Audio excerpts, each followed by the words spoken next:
Welcome to mega 9 TV. భూమి మీద డ్రాగన్లా విర్రవీగుతున్న China ఇప్పుడు అంతరిక్షం మీద కూడా కన్నేసింది.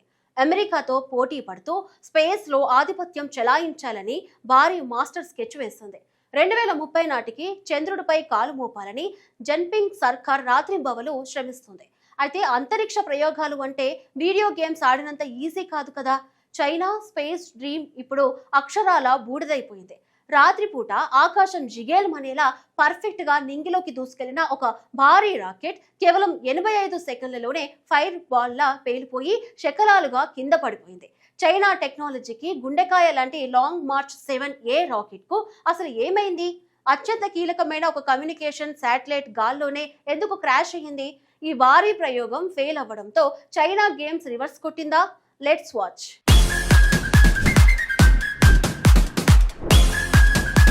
దక్షిణ చైనాలోని హైనాన్ ప్రావిన్స్ లో ఉన్న ప్రతిష్టాత్మక Wenchang space launch site August 10వ తేదీ సోమవారం రాత్రి 8:02 China satellite 4B communication satellite ను మోసుకుంటూ లాంగ్ మార్చ్ 7A రాకెట్ నింగిలోకి ఎగిరింది.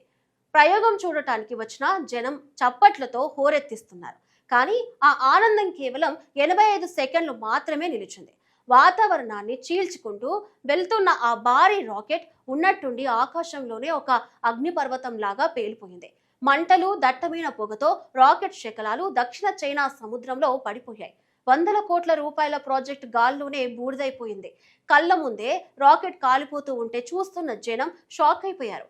ఈ వీడియోలు సోషల్ మీడియాలో వైరల్ అవ్వడంతో చైనా ప్రభుత్వం ఉలిక్కిపడింది.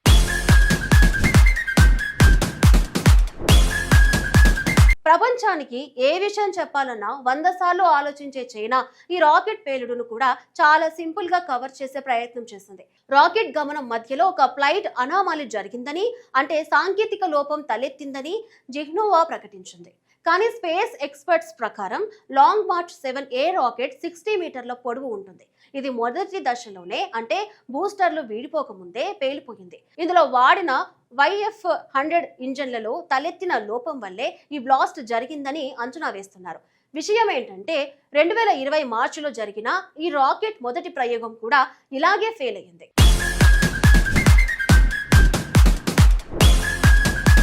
ఈ లాంగ్ మార్చ్ సిరీస్ రాకెట్ లో వాడే ఇంజన్లనే చైనా తమ ఇతర ప్రయోగాలకు కూడా వాడుతుంది. అంటే ఈ ఒక్క పేలుడుతో చైనా భవిష్యత్ మిషన్లన్నీ డేంజర్ జోన్ లో పడినట్లే. దీనిపై ఏకంగా space X CEO Elon Musk కూడా అదిరిపోయే కౌంటర్ ఇచ్చారు. ఈ ఫెయిల్యూర్ వీడియో వైరల్ అవ్వగానే ఎలన్ మస్క్ ఎక్స్ వేదికగా రియాక్ట్ అయ్యారు. రాకెట్లను నిర్మించడం, ప్రయోగించడం అత్యంత కష్టమైన పని. చైనా త్వరగా కోలుకోవాలి అంటూ సెటైరికల్ గా సానుభూతి తెలిపారు. రానున్న రోజుల్లో చంద్రుడిపైకి, అలాగే టియాంగాంగ్ స్పేస్ స్టేషన్ కు చైనా చేయబోయే ప్రయోగాలపై ఈ పేలుడు తీవ్ర ప్రభావం చూపబోతుందని విశ్లేషకులు భావిస్తున్నారు.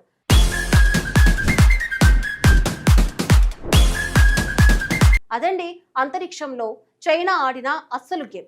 ఒకవైపు టెక్నాలజీతో ప్రపంచాన్ని భయపెట్టాలని చూస్తున్న డ్రాగన్ కు ఈ 85 సెకండ్ల పేలుడు ఒక పీడకలగా మిగిలిపోయింది. ఈ ఇన్వెస్టిగేషన్ పూర్తయ్యేదాకా చైనా ఇతర ప్రయోగాలకు బ్రేకులు పడటం ఖాయం.